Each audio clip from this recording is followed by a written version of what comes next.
हीरे का व्यापार उनसे नगर में आया। अब हीरा महंगा होता है, चारों तरफ हीरा को लेकर के वो जौहरी भ्रमण किया, कोई खरीदार नहीं था। अंत में राजा के पास आया। राजा कहता है कि मैं हीरे का दाम 2 लाख दे रहा। तैयार हो गया हीरा व्यापारी बेचने के लिए। तब तक मंत्री कहता है कि हे राजन, ये सूरदास जो है ये 4-5 महीने से है, कोई काम किया नहीं है, इसको ले आकर के इससे परीक्षा करवा। ये ओरिजिनल हीरा है कि डुप्लीकेट है? अब राजा कहते हैं कि अरे मंत्री, ये सूरदास कैसे पहचानेगा, उसके तो ना आंख है, तो चलिए फिर भी दिखा दी।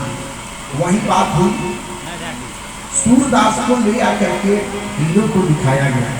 सूरदास क्या किया कि हीरे को हाथ से स्पर्श किया और कहा कि राजन एक हथौड़ी लाया जाए। और जिन्हीं हथौड़ी का नाम लिया वहां से जौहरी घसक गया। सूरदास एक हथौड़ी मारा उस हीरे पर, हीरा चल गया 50 कदम मारा। कहा कि राजा में हीरा नहीं था, हीरे का पानी था, एक लोहा है। अब सबको इस सूरदास के महत्ता को जानने लगे। जब राजा के लिए राजकुमारी का तय करना हुआ, देखना हुआ, तो सूरदास ने कहा कि एक कमरे से दूसरे कमरे में राजकुमारी को लाया जाए। अब राजकुमारी एक कमरे से छम छम करती हुई निकली और दूसरे कमरे में चली गई। सूरदास कहता है कि राजन, तुम्हारा जोड़ी सही है। ये जो राजकुमारी है ना, एक कोई राजा की बेटी नहीं है, एक कहीं से नर्तकी की बेटी है, उठा लाई गई है। कहने का अभिप्राय यह है कि पायल शरीर में ऐसा होना चाहिए जो पांव उठाने पर बजे नहीं। स्त्रियों के पायल कब बजते हैं? जब यज्ञ प्रयोजन हो, शादी विवाह हो, तो पायल बजा सकते हैं। ऐसे पायल जो है उसकी आवाज अच्छी नहीं मानी जाती। प्रेम से बोलिए बाल कृष्ण लाल जय। झूम रहे हैं, पूतना गाती है, पायल छन छन करती हुई और कहती है कि मैं बालक का दर्शन करना चाहता हूं। उस दिन क्या हुआ कि नंद जी बाहर लेकर के कंस के यहाँ गए हुए थे। इधर पूतना आ गई,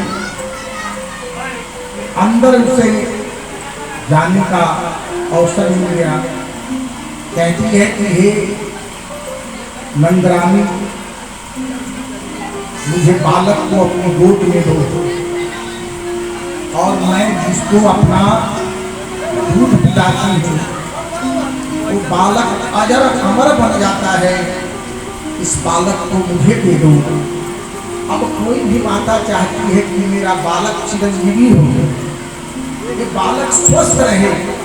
उसी समय यशोदा मैया ला करके कृष्ण को उनके गोद में रखी और पूतना जो है कृष्ण को देखती है, अपना दूध पिलाने लगी। भगवान कृष्ण भगवान भोले को पुकारते हैं, कहते हैं कि हे भोलेनाथ, महादेव शंकर यज्ञ से निराले, महादेव शंकर यज्ञ से निराले, बड़े सीधे साधे बड़े दूध भागे, महादेव शंकर यज्ञ से निराले, बड़े हो भागे बड़े सीधे साधे, महादेव शंकर बड़े सीधे साधे महादेव शंकर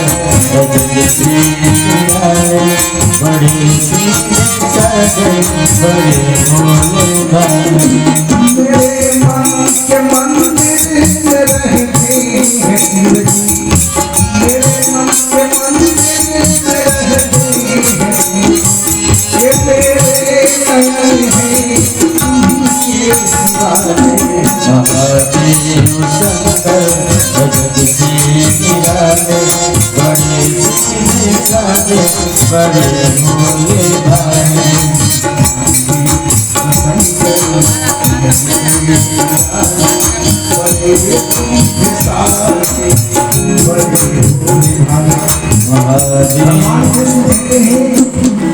हे भोलेनाथ, तुमको किस पीने की आदत है? हमारा तो जीव जो है माखन खाता है, माखन मिश्री और मेवा खाता हूँ, ये मैं नहीं खा सकता पी सकता। प्लीज आओ मेरे गले में वास करो। भगवान शंकर आकर के गले में वास कर गए और भगवान कृष्ण ने क्या किया कि पूतना के प्राण ही पी गए।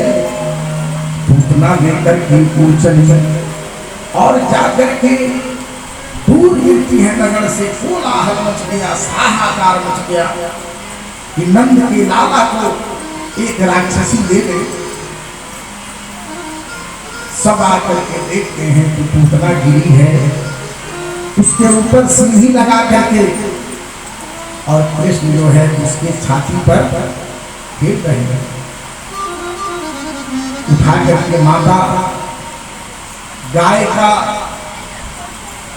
जो मिट्टी है गौशाला की, वो बालक के मस्तक पर लगाते। देखिए प्रमाण है, अगर किसी को बहुत संकट घिर गया है तो चुपचाप जहाँ गाय बनाती है ना, वहाँ की मिट्टी लेकर के मस्तक में लगा देना, आपका संकट दूर हो जाएगा।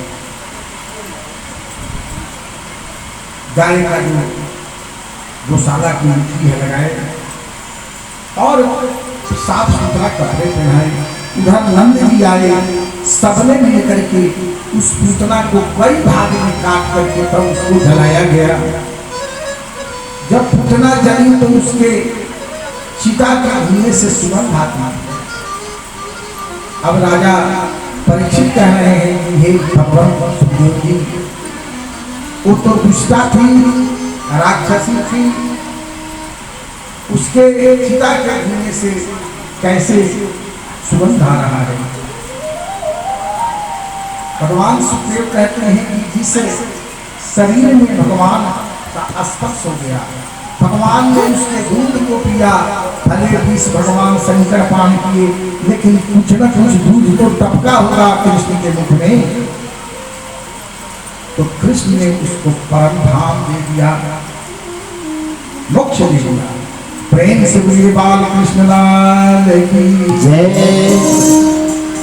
और भगवान एक दिन क्या हुआ कि करवट देंगे, बालक जब करवट देता